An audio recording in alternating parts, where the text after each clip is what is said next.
What is going on, everyone? My name is Raymond Summerlin. I am joining you here on the Sharp Angles podcast, as I do pretty much every Thursday with my good friend, Lord Reeves himself, Zachary Morris, Mr. Rich Rhibar. How are you doing, my friend? Oh man, I'm doing real good. I went to a new pizza place in downtown Cleveland, and when you get your tickets, like for your receipt, and they bring the stuff to your Yeah. table, it's all like '90s themed, and they have like different characters and themed. And I got the Zach Morris one. They gave it to me, and it was just Wow. they just knew what it was.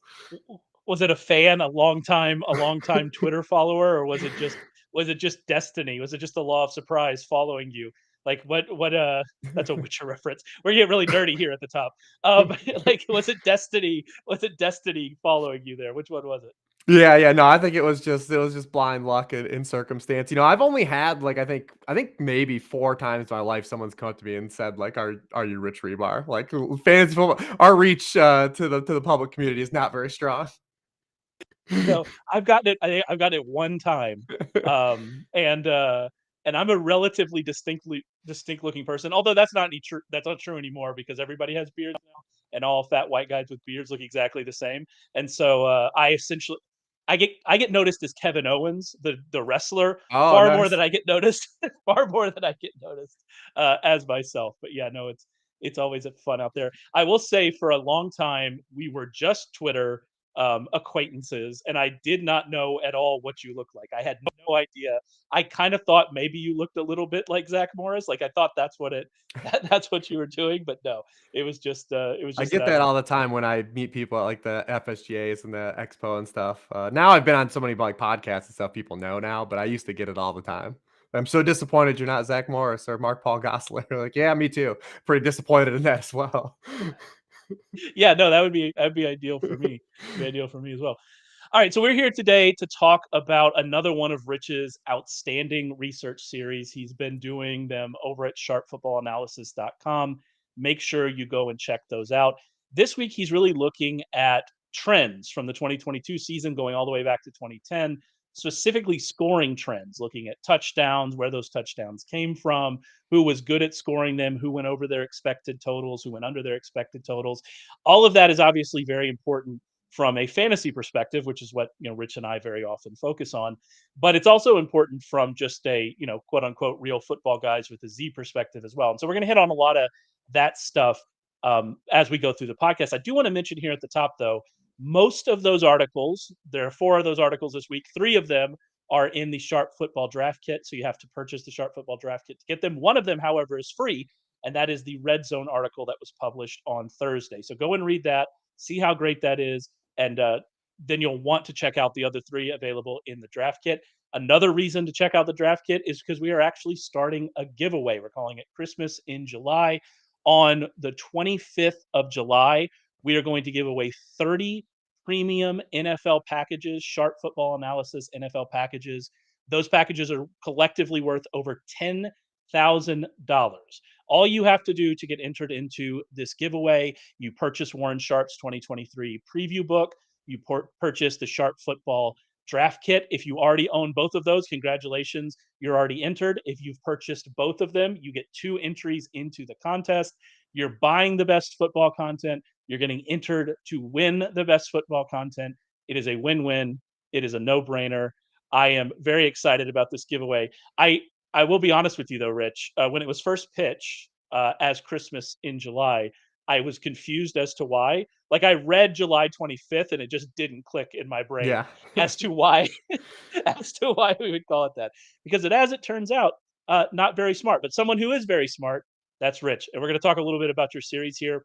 You got it started out with looking at kind of per drive production, which I think is a very interesting way to look at the NFL. As I've been going through my team preview series, also available in the fantasy football draft kit, I've been looking at teams kind of EPA per play. I've kind of, you know, I've normalized it a little bit and call it EPA plus. Somebody, I've forgotten their name. I apologize how. I have them cited, however, in the article that does that. And then I also look at points per drive. And points per drive has been a way I've kind of thought about offense for a long time. And when you look at both of those numbers, you see that they're very similar. They are very closely related. If you were good on a points per drive basis, you were generally good on EPA per basis. And so I think looking at per drive stats, and I know you're one of the first people I saw do that, is a really interesting way to look at the league. So before we even, I guess, dive into these, what is it about kind of the per drive stats? Why do you think that those are like important ways to kind of view how good an offense is?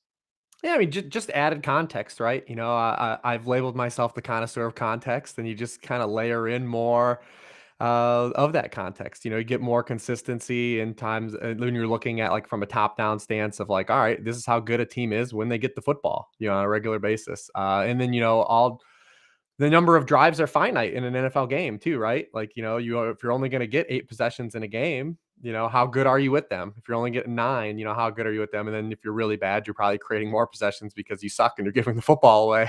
And, you're getting more plays and stuff like that. Efficiency breeds volume and decreases it as well. So like all those things have a marriage, but I've always just loved it because of like I said, just the added context to the equation. And so when you're looking at those per drive stats from 2022, we talked last week about how offense has took a step back last year. It wasn't unexpected coming out of the especially the pandemic year, but even in 2021, we thought we would see some regression. It was probably more than we expected as defenses have started to adjust.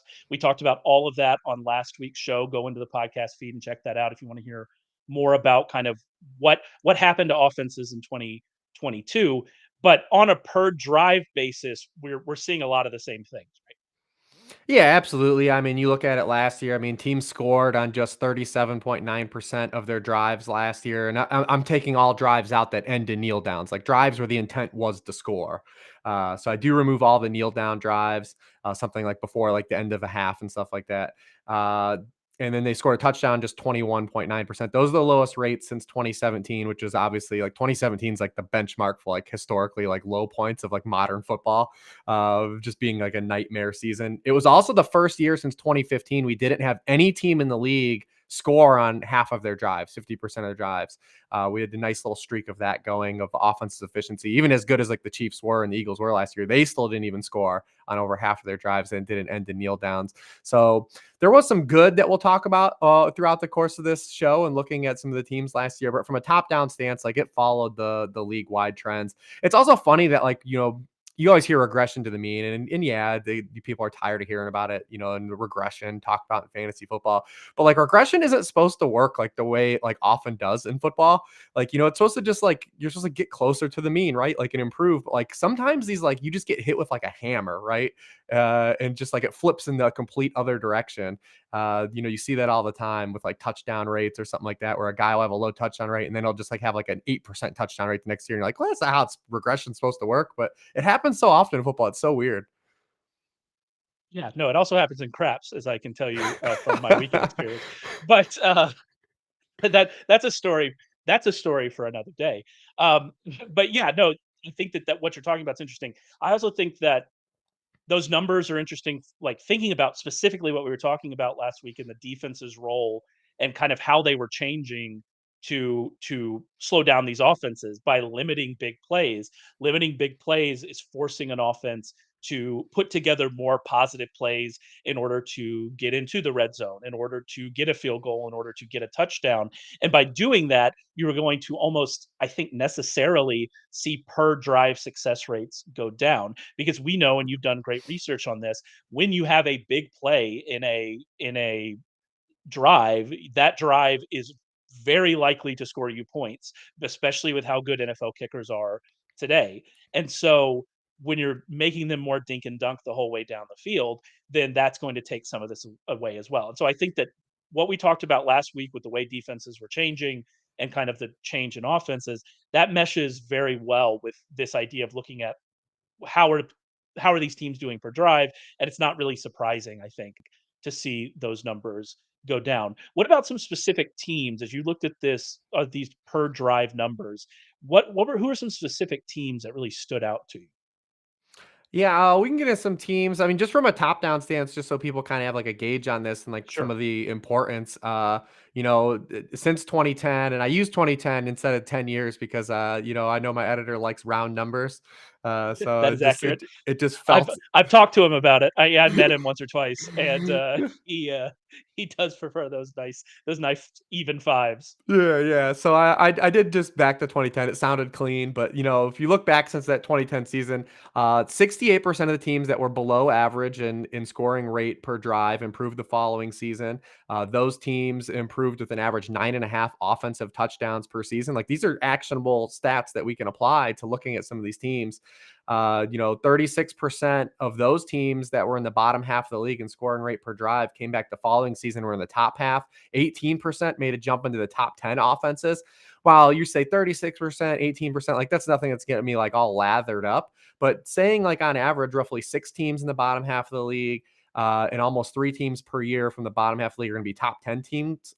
Like, that's pretty significant. Like, and it can get narrow down the bucket of teams that you're looking to either bet on futures or in fantasy, teams to make like big time swings. And on the other end of things, 65% of the teams in the top half of the league have a decrease, in scoring the following season, and 18% of those teams drop down to bottom 10 teams in the league as well. So it is some kind of like food for thought to, I think about like that regression to the mean stuff. I think when you're looking at some of the individual teams, like the team that immediately stood out to me, like looking at just like and we knew that like they were good last year, but like when you see like the data, like on paper, the Lions, like just seeing the Lions numbers last year, and it's like easy why they're like such a darling, right? When you look at it, they were third in the NFL in yards gained per drive. They were fourth in scoring rate per drive. They were fourth in touchdown rate per drive. They were third with the best punt rate per drive, and they were second in turnover rate per drive. Like, every single metric across the board, they were phenomenal in. And like every team better than them or in their neighborhood, like made the playoffs last year. And granted, they had a shot to make the playoffs that last week of the season. But it's really easy to see when you look at the Lions from a top-down stance, like why everyone's excited for them to like make another step forward, because they were so good last year on a per drive basis. And unfortunately, their defense was equally as bad, and it's probably what dragged them down. Yeah, and I mean, you can see why Ben Johnson was in head coaching searches as well, because their offense was that good. There's a lot of great stuff in the Lions chapter of Warren Sharp's 2023 football preview on sale now. Go and check it out.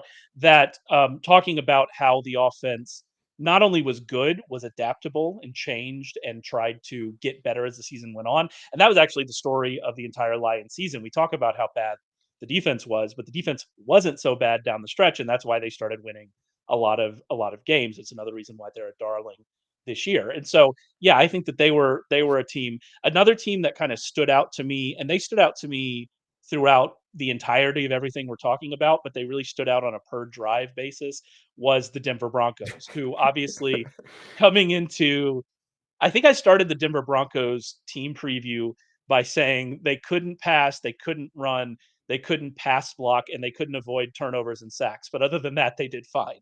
That is essentially the story of the Broncos season last year.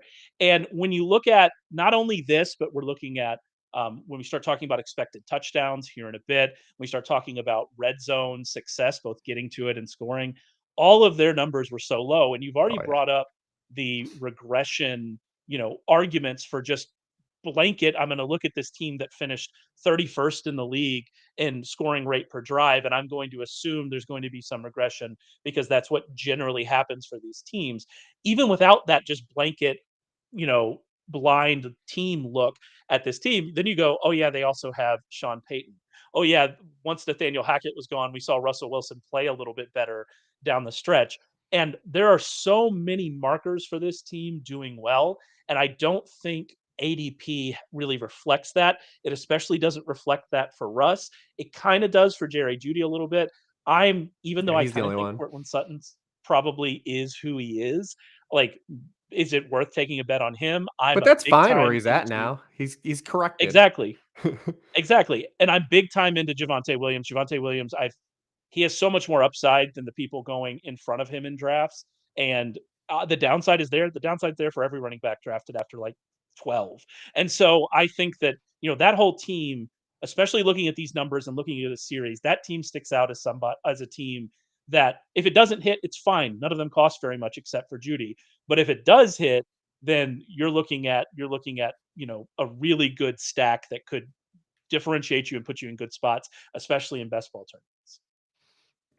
Broncos, they were just in every single one of these write-ups, man. Just what a It's just rough. complete just factory of sadness the offense was. I mean, they were 31st in scoring rate per drive, 30th in touchdown rate per drive. They punted on 49.7% of drives that didn't end in kneel downs. That was the highest rate since the 2018 Josh Rosen led Arizona Cardinals. That's how bad they were. With like a guy that they traded like a farm for, right? Like with Russell Wilson. No team reached the red zone at a lower rate per drive last season than the Broncos. It was the lowest rate again since the 2018 Josh Rosen led Cardinals. So it's like the company that they were keeping. The Broncos are really interesting to me in the context of this conversation that we've had the last 2 weeks because of the Russell Wilson factor, right? You add a guy like Sean Payton. Now, is Sean Payton going to be the coach that finally gets through to Russell Wilson and gets him to adapt That's to the the question. modern Yep. NFL? Right? Like, because Russell Wilson, we talked about the let him cook narrative for so many years. And no matter whether it's Darrell Bevel, Brian Schottenheimer, Shane Waldron, Nathaniel Hackett, like every Russell Wilson offense ends up falling into looking like the Russell Wilson offense because of his play style. And the way teams are playing defense in the NFL, it's way more set up for like the Sean Payton offense to have success than the Russell Wilson offense. So is he going to be able to adapt and stop being like that big game hunter? Russ wants to throw the ball down the field, outside the numbers. He wants to extend plays and make big plays. And the NFL is not really built around that right now in the current defensive meta. So does Russ acquiesce some of his game this year? Do we finally see that change? Because I mean, we can easily throw Nathaniel Hackett under the bus, but like a lot of that stuff from last year was still Russell Wilson, just being Russell Wilson against defenses that are structurally more better designed to stop that style of football. Yeah, and I make a lot of fun of Cortland Sutton and his relative inefficiency he's had in the league, and it wasn't just last year, so this is not to absolve him of any of that. But I do remember last year Russ just throwing prayer balls up the sideline at him, and I don't really know what he's supposed to do with those. And to your point, that was one of my main concerns. Are we going to see Jerry Judy get peppered with targets in the shorter areas and across the middle of the field from Russ when I don't know if that's exactly what he's interested in doing? Is Sean Payton the coach to come in? Was last year so bad for Russ that he thinks, okay, this is something that needs to change? I'm not sure. I'm not going to Mhm. make any We don't judgments have on those Russell Wilson's answers. I personality. I hope we get fewer Exactly. Subway commercials. I know that. Yeah, I wonder if he still has a bunch in the bank like that weird Baker Mayfield year whenever he wasn't starting anymore, but he was still on every commercial The break. I wonder if we're progressive gonna get a commercials, lot of yeah. Russ. Yeah, I wonder if we're gonna get a lot of Russ commercials. And we're back, and the Broncos have scored 0 points in 3 quarters. Russ, how do you feel about Subway? Like, I wonder if we're Those gonna those get dangerous Subway commercials, those were whew. I don't know how those got greenlit, man. it was yeah, it was not ideal. But kind of moving on, the second part of your series was an interesting look at a touchdown dispersal. And so what we're looking at is, play teams score points. How are they scoring those points? Are they getting in the end zone? Are they settling for field goals? So what was the kind of your big takeaway as you looked at that part of 2022? Yeah, because I always look at this kind of stuff too. Because you might be a team that actually is has a solid scoring rate per drive, but you are also bad at scoring touchdowns per drive. And even in a year where the league was really bad from a top down stance, we still had 4 teams: the Eagles, Chiefs, Lions, and Bengals all have over 2/3 of their scoring plays be touchdowns. And that's significant because since 2010, there have been 34 other teams to convert over 70% of their scoring plays be touchdowns. The Eagles and Chiefs were over there. The Lions are at 68%. The Bengals are at 67%. Just 7 of those 34 teams matched their touchdown totals from the following season. They had an average decrease of 10.7 offensive scores per year, which is pretty significant when you're talking about those teams. Like, and this is where like people get like caught up in the weeds of regression because they hear the word regression, it's like, oh wow, we've got to like really be scared of that then, right? But in the context of league, you can still be a good offense and have regression. Like the Chiefs have consistently done this, right? Like the Chiefs have had multiple years where they have offensive regression and they're still one of the better offenses in the NFL. It's not a complete boogeyman, but like we should expect the Eagles and Chiefs to score fewer touchdowns than they scored a year ago, just by base averages, right? Like betting the base rate. And in the other direction, we had 6 teams: Patriots, Texans, Jets, Ravens, Steelers, and Colts. They all had over 50% of their plays come via field goals. Their scoring plays. And since 2010, there's been 52 other teams in that bucket. 78.8% of those teams, 41 of them, have scored more touchdowns the following season, with an average increase of 11.7 touchdowns per season. Now, some of those Wow. teams, like the Ravens and the Jets, like you look at the Ravens and all the changes they made, the Jets getting Aaron Rodgers, so like it's easy to make a case for those. But like you look at the ADPs of some of these teams, or even the betting markets for some of these teams, like the Patriots, the Texans, the Steelers, the Colts.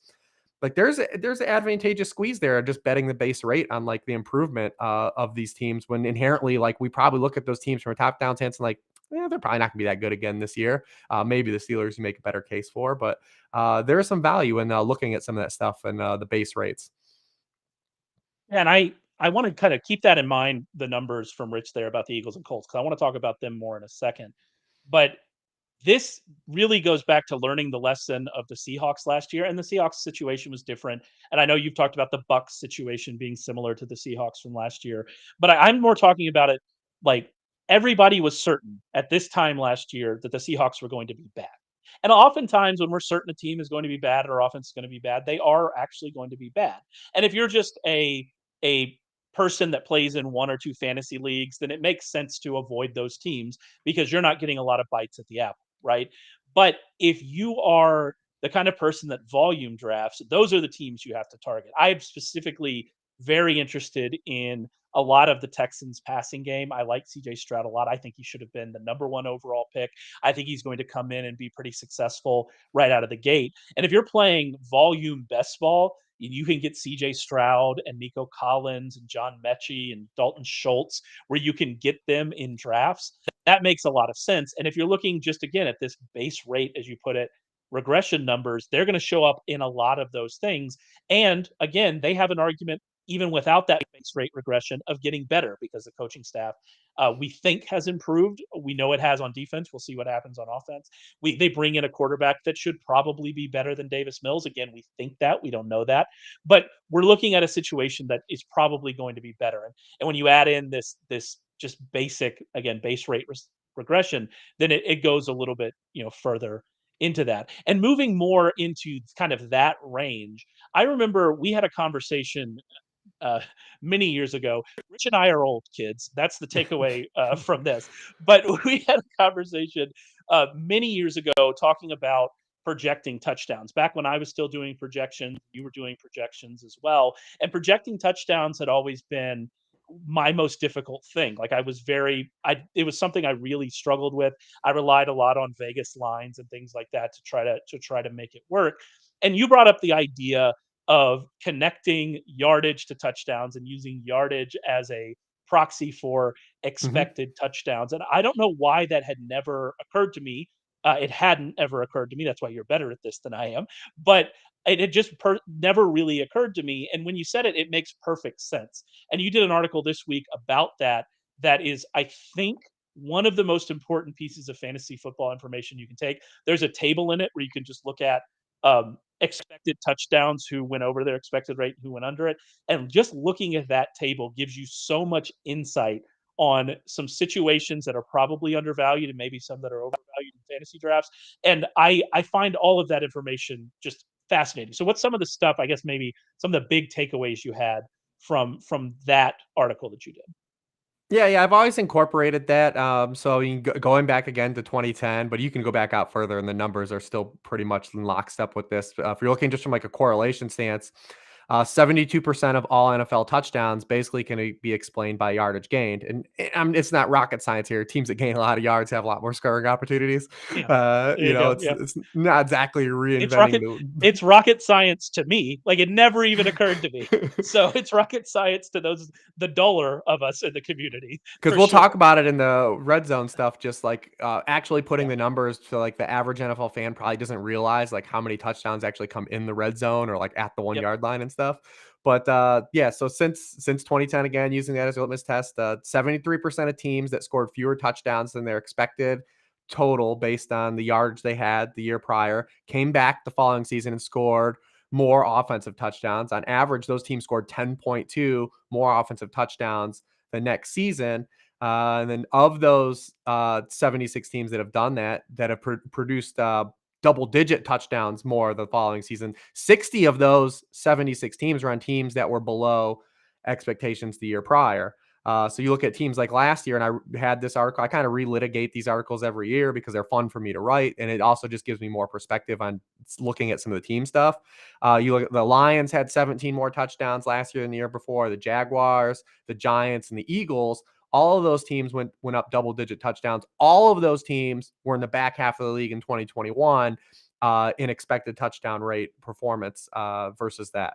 And on the other side of the coin, 72% of teams that outproduce their expected touchdown total come back the following season and score fewer touchdowns with an average loss of 10 touchdowns per season among those teams. So it's always fun to kind of look at that stuff and kind of go back, because fantasy football, especially, and football analysis in general, has such a way of like taking what we just saw or things we've seen and but just believing that's what happens again, when we inherently know it's such a cluster every year, right? Like it's so fluid. But we put so much stock in what happened last year and the performance and think of that just being the norm. And it really highlights some of the situations you're like, yeah, this is where everything went wrong for this team, or where they ran hot and they really ran pure. And I'm sure we'll talk about some of those teams. Yeah, absolutely, and that's something I try to harp on a lot. There's a couple years running, and I'm not, like, bragging about this, I'm actually bringing this up to criticize myself. There were a couple years running where I did very well in the Fantasy Pros, rankings, kind of game, and every year that it would come out and say, "Hey, you did really well in this," I would be like, Really? I thought that I had a terrible year." And I did, in fact, have a terrible year. It just turns out that predicting this game is very, very difficult. And that's why, especially if you're a volume drafter, you have to accept that your notions of what you think is going to happen, you can lean more into them. You can trust your gut and you can trust those players, but you have to go out of that. You have to draft people you think, oh, this player, there's not a chance that this player is good. The only time I've ever been freezing cold take was about DeMarco Murray in the year that he exploded, and I thought that he was going to be awful. And I got cold taked, and fair enough, it was a terrible cold take. I accepted it. I think I retweeted it, and we're going to move on with our That's lives. all you can do. But that's all you can do. It was wrong. That's fine. But it's just another lesson in I should have drafted some of DeMarco Murray that year, because if I'm that certain that he's going to be bad, I should have drafted some of him as well. So it's just accepting this idea that we're probably going to be wrong. And I think that as long as you're approaching drafts that way, again, especially if you're a volume drafter, if you're just drafting one or two, pick your favorite people. But if you're a volume drafter, you have to expect that and really kind of build on that. I mentioned before the Eagles and the Colts, and I wanted to talk about them in this section because they're on either ends of the spectrum. So let's talk a little bit about the Eagles first. The Eagles were, according to these kind of yardage calculations, the most over their expected touchdown total last year. They were 12.6 touchdowns over expected. And I have been big on this team and going after this team because of a lot of the things that you've already talked about with their second half pass rates and the fact that they weren't pushed to throw the ball at all last year. But then you get numbers like this and numbers that are really throughout this entire series, and you start to get a little bit concerned. There are some regression red flags for this team for sure, right? Yeah, I mean, we should inherently believe the Eagles are going to have offensive regression this year, right? Like they played the easiest schedule in the NFL, Yep. even though they're probably going to play more competitive games, especially when you look at the back half of their schedule this year, and they're going to get pushed a little more. But it's the same thing we talk about the Chiefs. Doesn't mean you have to run and hide from the word regression, but like we should anticipate the Eagles to score fewer offensive touchdowns this year. That's just, like I said, betting the base rate. But they can still be among the top league leaders in like touchdowns scored. We should just be cognizant of there's going to be some pullback here. Absolutely. The Chiefs are probably the greatest example to always like put like this into perspective, because they had another hot year where they were over double digits over expected. And so much of the Chiefs numbers kind of tie back to like they look a lot like the 2018 Chiefs, Mahomes' first year, and just how pure they ran in scoring touchdowns and scoring points. And the following season, the Chiefs were still 11th in, scoring rate per drive, and they were sixth in touchdowns scored, but they scored 20 fewer offensive touchdowns. That's a chunk of fantasy points. 20 touchdowns is a large brick of fantasy points to just remove from the equation, even with them being good in context of the season. So we should, like I said, the Eagles should be on that spectrum. When you look at the other teams that join the Eagles, is the Eagles, Chiefs, Cowboys, and Bengals. 3 of those 4 teams we had just talked about in the previous section of regression with scoring touchdowns. The touchdowns occupying a larger slice of the pie of their scoring plays. There have been 22 other teams since 2010 to outproduce their implied touchdown totals by double digits. Just 4 of those 22 teams came back the following year and matched their touchdown output. Again, betting the base rate, probably going to score fewer touchdowns. Of the 18 teams of those 22 that did lose touchdowns, they had an average loss of 15 touchdowns among those teams. So yeah, there probably is going to be a significant loss here where the Eagles maybe they lose a touchdown per game, right? Like there's a potential where that can happen. And they still are, like, in context of the 2023 NFL season, one of the better offenses in the league, but they're probably just not the best offense in the league. And I think, and I don't know if you've ever actually talked about this on the podcast, but one of the reasons they're so interesting to me is because you're right. Like, if we just apply base rate, we're going to see some regression here. But you've brought this up a lot, and I think it's interesting that if we look at the other end of the spectrum, they're probably going to have to be in more games. They're probably going to have to throw more, Mhm. and so this might be a nice little intersection of, okay, well, this team is actually forced to play in the second half, which means that their expected touchdown rate might be even higher next year than it was If this they're year producing because they're more forced yards. for producing more yards, but they are going to score fewer touchdowns, but not as many fewer as you would expect them to score based on these numbers. And so I think there's an interesting path here for the Eagles to bridge that gap. And even if we're I mean, just going from applying the base rate. 57 touchdowns to 45 is still a lot of touchdowns. Exactly, and if you score 45 touchdowns, you're still pretty good, right? And so, like, yeah, it's gonna be interesting to see that way. And I brought up the Colts earlier because I think the Colts are interesting from the other side of the coin and from the other perspective. They scored, they were 10.6 touchdowns under their expected rate, giving their yardage, which was the worst mark in the league. And so you're going to just, again, apply that base rate. You're gonna think we're going to see more touchdowns for the Colts, but they have other factors working against them with their rookie quarterback. I know, as you like to bring up very often, these rookie quarterbacks very often struggle. We don't even know if Anthony Richardson's going to start from week 1. We might see Gardner Minshew, who struggled a little bit playing with that Eagles offense last year. The offense in Indianapolis, we're not going to expect to be as good, even though now Shane Steichen is over there. If Anthony Richardson comes in, obviously Richardson has some well documented concerns about his how quickly he's going to be able to transition to the NFL game. And so it's just from that other side of the spectrum, it's interesting that while we would expect just very natural, I think as you put it, they should fall out of the bed and be more efficient than they were last year. While we expect that, the when you're looking at how much will we fall back, how much will we get back to that average, that could be mitigated some by what we think are probably going to be some real life struggles by Anthony Richardson once he gets the starting job. Yeah, they should fall forward. And they were a team 2 years ago that really showed up in all the overachievement stuff. So again, we talked about, like, regression's not supposed to work this way, where it just goes from one pendulum to the other. The Bucks were another team like that. Because if you look at this article a year ago, the Bucks were number one in touchdowns scored over expected, and then they went to 30th last year. It's not supposed to work like that. It should be more of like Please, even keel. please But don't do that, Eagles. Please yes, don't do that, yeah, Eagles. That please. that will cost me a lot of money. I'd rather you didn't. Yeah, yeah, definitely. Please don't. But yeah, the Colts are one of these teams. They just show up in all these articles. They had such a miserable year, and everyone knows that. But Yeah. they scored 24 fewer offensive touchdowns than they did a year ago. They led the NFL in turnovers per drive.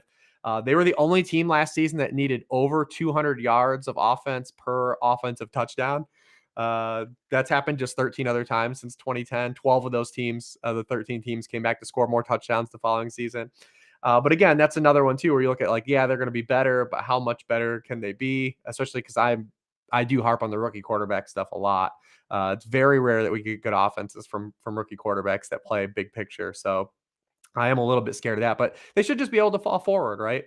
I think when you look at kind of some of the other teams that are around them, you probably talk yourself into a little bit more. Like, the Ravens are in that bucket, the Jaguars. Uh, this was from a year ago. The Ravens, the Jaguars, and Giants, and the Jaguars and Giants were teams where people were like, these teams probably are going to be good, and they were some of the better values. And then when you looked at them, not only did they have a huge swing on the pendulum, but when you look at their expected touchdowns in context of a year ago, not only did they make a big jump, but they weren't outliers either. Like they were right on their expected touchdown. So it gives you a lot more stability that, the Jaguars and Giants are trending just positively as teams and as an organization that we can have faith in. And there's going to be like this huge, just, bounce ping pong ball back and forth of like, will they shoot, overshoot, undershoot, undershoot, overshoot, and all that. So the Broncos are down there this year, the Jets, the Buccaneers again, because Yeah. they made that big swish back and forth. And the Steelers, again, the Steelers are going to be a team that shows up regularly throughout the series. And like I'm a bit down on like their offensive personnel, but like the Steelers are a team to definitely like really show up in like this blind bet stuff that like you got to have some faith in it and go on that limb. Yeah, the Steelers are a team that I'm thinking we are undervaluing. I still can't get on the Najee Harris train. I just like we have 2 years now of him not being a particularly high upside kind of fantasy running back. Free Warren. That's my new free Khalil Herbert. It will be free Jalen Warren. I've transitioned to that part of Twitter now, but the rest of the passing game, I think, is probably undervalued. You see Deontay Johnson fall a lot just based on the fact that he didn't score a touchdown last year, right? And that's just not going to happen again. That was just a Jacoby Myron, uh, if that's a way you say that, kind of look at it. It's just not going to happen again. And you're right, like they're through all of this. They were 8.8 under their expected touchdown total based on the yardage we talked about. 50% of their scores came from field goals last season. They just they didn't score from outside the red zone at all. I think you have here that they averaged 6.8 yards on their touchdown in 2022, and no team over the past 30 years has averaged fewer yards on Nope. touchdown plays. And it When might you go look, back further. I could only get 30 years worth of touchdown yardage data. So it might even yeah, go extend further. I don't know how far that one goes back. yeah, and so when you look at all of those things, like it's pretty clear again, and we're just going to keep going back to this. And I like the way you put it. If you just applied base rate regression to this Pittsburgh Steelers team, they're probably being a little bit undervalued. And then you Mhm. go, well, can Kenny Pickett get better? Is their offensive line better? It probably was a little bit more maligned than it should have been last year. Is it a little bit better? Can they get more out of Pickens, or Pickens is playing more of a complete role than what we saw out of him last year? And so you can apply these other factors to it and make a case really for the Steelers. There's one more team I want to talk about in this section because you had such a good stat on the Vikings. And we've talked about, I mean, the Vikings were so far over their expected win total last year. And we've talked about just natural regression hitting this team They over should and be a over. But this scary stat, team, I think, for people. And granted, Justin yeah, Jefferson is who he is. He's shown us who he is, yeah. but the rest of the Vikings, I think, could be pretty scary commodities. Well, this stat just floored me. I loved it. Minnesota averaged 146 and a half yards per offensive touchdowns in the first 3 quarters of games last season, but that was just 92.3 yards per touchdown in the fourth quarter, and they led the NFL with 19 touchdowns in the fourth quarter. They were they went from a fine at best offense to the best offense in the league in the fourth quarter. And that was part of why we saw them pull out those wins. That's part of why their expected win total was so far below their actual win total. It's why everybody points to them as a regression team. But just to put numbers to that fourth quarter explosion they were able to do is just really fascinating. Yeah, they should be real scary from a big regression stance. And like people just don't take into context how unique their season was last year. Like their Yeah. offensive line fell apart the back half of the year. The defense fell apart as the season progressed.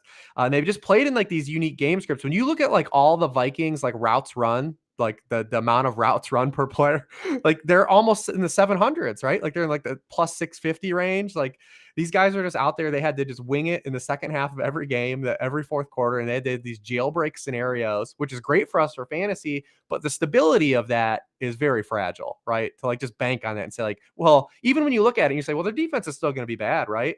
And it doesn't look great on paper, but like to just expect them to play in the same game scripts that they did last year, like and that to be static, probably not something you want to be betting on very often. And then I think also one of the things like this is definitely one of the teams that could have like a Derek Carr situation from last year, right? Like where just at a point in the season they're done with Kirk Cousins and they're Yeah. not committed to him for any point in the future, and they just don't play him like right like for like maybe the final Yeah. month of the year. Like that totally exists in the range of outcomes for this team. Well, absolutely. And obviously Warren has a lot of great stuff about the Vikings and kind of all of these kinds of ideas in his book. I just want to throw out a reminder again. We're running this Christmas in July um, giveaway. If you are a purchaser of the book, have already purchased the book, if you purchased the Sharp Football Draft Kit, both of those things get you entries into this Christmas in July giveaway, in which we will be giving away 30 premium NFL packages worth over collectively $10,000. Make sure you go and do that. Buy the book. You will read a lot more about the Vikings and what a unique season they had last year. And you brought up the game script stuff. Just looking at we can't expect them to pass that much moving forward, and that is a concern. We say it's not a concern for Justin Jefferson because Justin Jefferson is perhaps the best receiver in the league, certainly one of the best receivers in the league, but it's kind of a concern for him. I'm a little bit Sure. concerned about Jordan Addison. I think KJ Osborne's probably being a little undervalued, but that's because we just think that Addison's going to be the wide receiver too. And so Hawkinson was all volume and very little efficiency once he came over from the Lions. And so, yeah, looking at all of this stuff with the Vikings it raises some concerns for sure. Well, the most recent article you published in the series was about red zone production that actually published on Thursday. That one is free. So if you're interested in seeing kind of what Rich has been doing with all of these articles, go and check that one out on red zone production at sharpfootballanalysis.com. That one is completely free. And I think the thing you talk about at the beginning of that article that's really important is you lay out the numbers, because we can say the red zone's important. And whenever you talk about fantasy, you very often talk about red zone touches and inside the 10 touches, but it's really important to assign numbers to that. And you do a great job of saying, yeah, this is really important. And this is why. Yeah, absolutely. I mean, I don't think like a lot of people always, you think like a lot of touchdowns like come near the end zone, right? The closer you get, the more touchdowns are scored. But I actually do lay out all the stuff from there, and I've done because I'll be doing the expected red zone point series for individual player stuff coming up next week. Yeah, I mean, but again, since 2010, using that round number for you, 74.6 of all NFL touchdowns come in the red zone. And then if you take that subset of 70, basically 3/4 of all NFL touchdowns come in the red zone, 72.9% of all red zone touchdowns are scored inside the 10-yard line. So basically 3/4 again, cut in there. And then 47% of all touchdowns are scored inside the 5-yard line. But 87% of all rushing touchdowns are scored inside the 5-yard line, which it makes inherent sense, right? It's harder to run the football in from the further you get out. It's hard to have those long runs, but it is nice to kind of put all that context and seeing all the numbers. And I have a bunch more that kind of go and break that stuff down even further, but literally you have to get close to the end zone, especially in the current defensive meta, to score touchdowns. That's kind of the name of the game. There are some teams we'll get into that were good at scoring and not needing the red zone last year. The Steelers were not one of them, as we talked about. But looking at all that stuff is kind of fun because, again, we're going to get natural, like, inherent regression for teams that were bad at converting in the red zone, teams that scored a lot of touchdowns. We had some player movement stuff that mattered. There's all kinds of fun stuff in that one. We don't have to get super in depth on this one because it is free, and we would encourage you to just go read it. So For we'll see what sure. happens. But I did want to bring up, kind of looking at those numbers. I guess the first time I got access to like full NFL play-by-play data and people started publishing that kind of data on the internet, I started looking at and making kind of an expected points model. I guess this was probably 7-8 years ago, something like that. And when I did that, I knew how important it was. Like, again, and this is your point, we need to apply numbers to it. I knew how important it was to be near the end zone. I knew how much more valuable a target in the end zone was than a target outside, than a red zone carry was than a carry from the 30-yard line.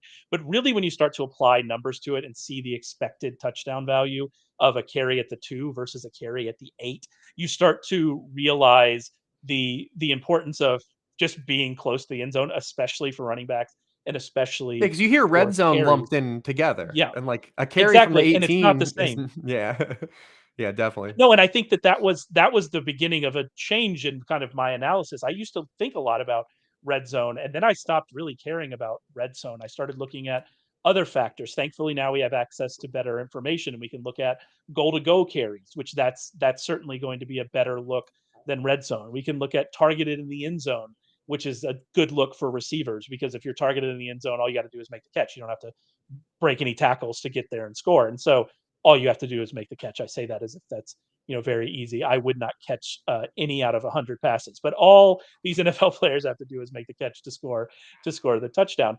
So I think that like breaking down those numbers is really important and thinking about it in that way. And your kind of charts in here, you do that really well. You go, all right, here's the whole red zone. But let's also look inside the 10. Let's also look inside the 5, and let's kind of see how that works. So when you're looking at that stuff, any of the teams, I guess maybe some teams we haven't talked about that really stood out to you as being outliers either way? Yeah, there's a couple teams. The Ravens again show up here. Even with Tyler Huntley like factored in his stretch, I mean they were still fifth in the NFL in rate of drives to reach the red zone. But once they got to the red zone, like everything just died for them. They were 30th in converting red zone possessions into touchdowns. And then when you look at from a top down stance, they were eighth in the NFL in total plays run in the red zone, but just 37.5% of the red zone plays came inside the 10-yard line, which was 29th in terms of rate of red zone plays in the NFL. So they had a ton of drives reach the red zone and then just immediately flatline. You're kicking Justin Tucker field goals. Obviously, so they're a team that like I've been high on the MVP Ravens. Justin Tucker. Thank Yeah, you. MVP Justin Tucker. Uh, Scores more points than running backs Justin Tucker. that's right. That's what we refer to it now. And then you look at just some of the conversion rate stuff, like again, just looking from like betting the base rate. I mean, we had two teams convert over 70% of their red zone possessions into touchdowns, the Cowboys and the Chiefs. There have been just 14 other teams since 2010 to convert that type of arbitrary, success. Every single one of those 14 teams had a lower rate the following season with an average decrease of 14.8%. Again, the Chiefs did that in 2018 and immediately had pullback and had less success in the red zone. They dropped down to 11th, which is still really good. But again, this is how you lose 20 touchdowns in a year-over-year span, or you run pure like they did probably a year ago. No one's saying to like run and hide from the Chiefs that they're not going to be a bad offense, that they're going to be a bad offense now. But again, they're probably going to score fewer touchdowns next year than they did just this most recent season. So there's a whole bunch of teams and breakdown in the table, but yeah, definitely looking at them. The Cowboys showing up in a few different uh, areas were interesting to me from a regression stance because obviously a lot of people think of like Dak Prescott didn't really play that well last year when he really did outside the turnovers. But they're a team that like I've been inherently kind of high on because they're got rid of two kind of sucky buses in their offense and Dalton Schultz and Ezekiel Elliott. And it's like, well, they're going to give more touches to Brandon Cooks and Tony Pollard. It makes sense, right? Take away these bad touches, give them to good players. And like, I'm more excited about that. But what if their defense is like that stifling? Like what, they're like, they could be good. What if they play slow? There's all these things. But so seeing the Cowboys kind of show up in a number of these areas where they look like a potential scoring regression team really kind of inherently is good for me to kind of pump the brakes a little bit because I was starting to get like really excited about the Cowboys. You mentioned Dak Prescott. This is actually in my Cowboys fantasy preview, which is also free on the website as well. So go and check that out to see kind of what my fantasy previews look like. But I mentioned that even with all of those turnovers, and it was easily his worst turnover year of his career, he was still ninth in EPA per dropback. Like he was still a good quarterback, an efficient quarterback. And a lot of that, he did have more, according to PFF. PFF does their turnover worthy plays. He did have a higher turnover worthy play rate than expected last year, but his expected interception total was nowhere near his actual interception total. And so you would expect the bounce back there. But then again, like you mentioned, we see these numbers, and you know there are coaches like Arthur Smith comes to mind that his teams always do well in the red zone, and it's happened long enough that we're going to. I think we can assume that that's not a fluke, right? That he does well in the red zone, and his teams are going to do well in the red zone. I don't think you can say that about the Cowboys, and I especially don't think you could say that about the Cowboys now as we're transitioning to Mike McCarthy. And I know you don't like to talk about coaches. We've had this discussion on the podcast before, but when you're looking at teams that have these regression markers, these regression red flags, and they change to a coach who I think is worse than the offensive coordinator from the year ago, that's just it's not a great sign. And I'm with you. I've been drafting a lot of CeeDee Lamb. I think Brandon Cooks is one of the more underdrafted wide receivers in the league. I'm fine with Tony Pollard where he is. I understand the arguments. I'm not super excited about it, but I get it. And yeah, looking at some of where they've shown up in the series has raised some concerns for me from that perspective for sure. Can I tell you how refreshing it was to hear Mike McDaniel on the Jordan Rodriguez Play Callers podcast basically shut down that play callers matter? Like, Yes. just Of course he basically would say said, that. yeah, Of I course, mean, what he wants all the other NFL teams to just hire defensive coaches. That What is an what he absolute wants. gem. What an absolute gem of a man Mike McDaniel is. Just and he said didn't say it as flippantly as I just described it, but basically Sure. said that like so many of these guys occupy like under so much hubris that they're making like the greatest play call ever. When he's like, I've called plenty of trash plays that worked and plenty of great plays that failed. And it was just really refreshing to hear him say that. And he talked about the And players, right? And because I'm yeah, always a players first. Like a lot of these coaches take a lot of success and failures from personnel that they've had, right? And you see this all the time when people talk about like target splits for an offensive coordinator. It's like, listen, the ball goes to the best players. Like if it, we can't remember for years, I was like, you got to get a Kyle Shanahan X receiver. It's like, well, that's the only good player that had an offense. That's why you got so many targets. yeah, You can't draft a Kyle Shanahan tight end. Well, when they got George Kittle, guess what? They had a good player. He started catching the ball. But to hear him just basically say is like, well, why'd you do what you did last year? And he was like, well, our receivers were fast as shit. Like, yeah, man. It's as easy as that. But so I'm going to push back on that though. Like, it's not a coincidence that Kyle Shanahan has gotten the production that he has out of not just Jimmy Garoppolo, but CJ Beathard and Nick Mullins and Brock Purdy. Like, to say that they, flippantly don't matter, which I know is not what you're saying, No, but no.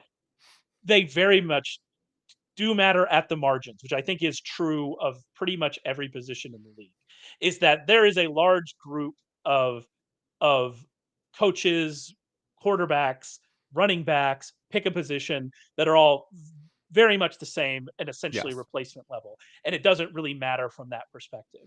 It does matter on the margins. It does matter for Kyle Shanahan. It does matter for Arthur Smith. And I think if you look at their numbers year over year, Mike McDaniel appears to be as part of that list. We'll see. Sean McVay is on that list. And I think it matters for the other side of that list as well.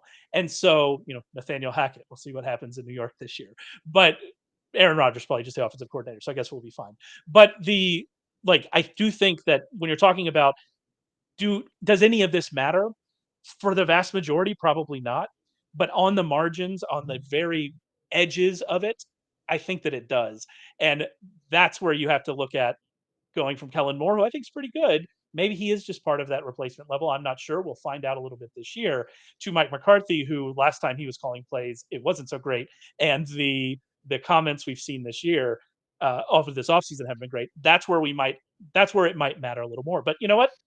We'll find out. The good news is that none of us know anything. And that's the takeaway that you need to have from this entire show, I think right? Mike McDaniel would say the same thing. Yeah, exactly. None of us know anything. There you go. That's the takeaway. Welcome to the Nihilist Fantasy Football Podcast, where we tell you that nothing matters, Eat and Arby's. eventually eat Arby's. Eventually, the sun will swallow the earth. We'll see. Hopefully, you're not there, right? Welcome to that podcast. All right, let's get out of here before I dive deep into Kant, and we will we'll, we'll, we'll move on. We talked a lot about the series this today. Rich has been doing these series. He's going to keep doing these series all the way through August. They're all part of the fantasy football draft kit. As we mentioned, the Red Zone series that was released on Thursday today, if you're listening to this live, is free. Go and check it out. It is worth reading. After you read it, you're going to want to get the draft kit, which, by the way, you can get the draft kit for just $1. Thanks to our friends at Underdog. Just search Sharp Underdog. It's pop right up, show you the instructions. Go and do that. Get the draft kit. Enter to win the Christmas in July contest. You get 30. We're giving away 30 premium NFL packages. All of that available on sharpfootballanalysis.com. I won't be back next week, but Rich will be back next week talking about injuries with a very special guest. So stay tuned for that, and we will see you then.